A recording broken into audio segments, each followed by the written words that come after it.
There's a good one. That's a nice one. Woo! I saw some big smallmouth on the graph. They didn't want to come up for the moving baits. I picked up that 3-inch Hazardong shad on the drop shot, nose hooked it, and using my favorite technique this time of year, drop swimming. Real light drop shot weight, 3/16 ounce drop shot weight, and it's such a finesse presentation. 15-pound braided line, Seaguar finesse leader. This weather just changed on us, so again, a finesse presentation. Come here, there we go. That's a nice chunky smallmouth. Trocar drop shot hook right in the corner of the mouth there. But that's the beauty of that drop swimming. You keep it moving, little 3/16 ounce drop shot weight, just ticking the bottom, and that little swim bait suspends about 18 inches off the bottom perfectly. It almost forces them to bite.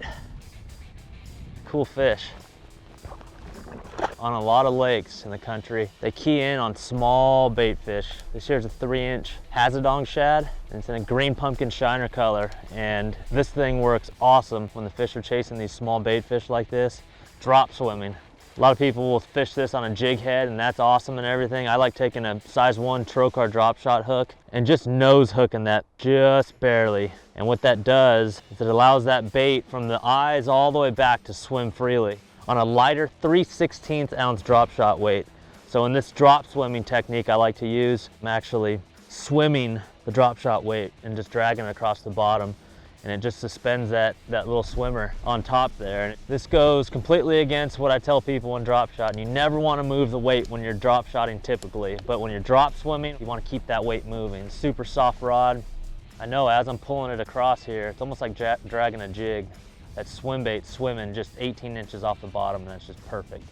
It's just like throwing a little finesse swim bait on a jig head, except it ensures that it stays 18 inches off the bottom. It's an awesome, awesome technique.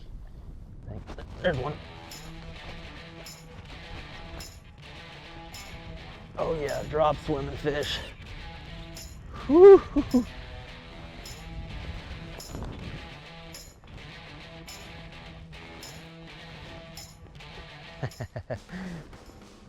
Oh, look at the ones with it.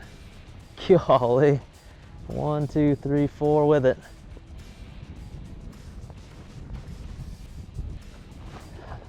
Here's the beauty of braided fluorocarbon is, you know, these 2 and 3 pound fish, you could just kind of horse them to the boat, lift them straight in, and keep them off the carpet there.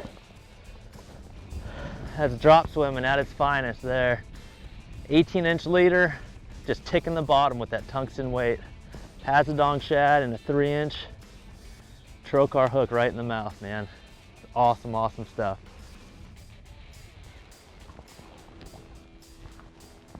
Cool, that was fun.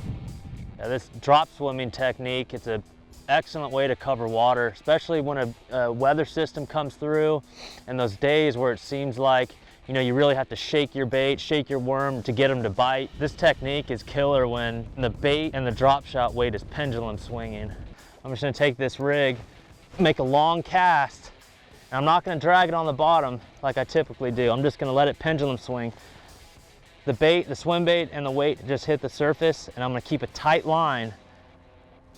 And with about a 70-foot cast, I'm just gonna let the line pendulum swing. Oh gosh. They're biting it on the way down. There's one. Man, it's so cool to mix swim bait fishing with drop shot fishing. 2 of my favorite techniques. And these smallmouth are absolutely crushing that Hazardong shad. That's a beauty. Look at that. On the pendulum swing.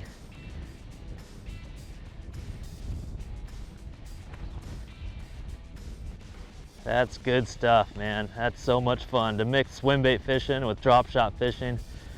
Again, when you have a abrupt weather change or an abrupt season change, that's all it takes, man, is a finesse approach to trigger these finicky bass.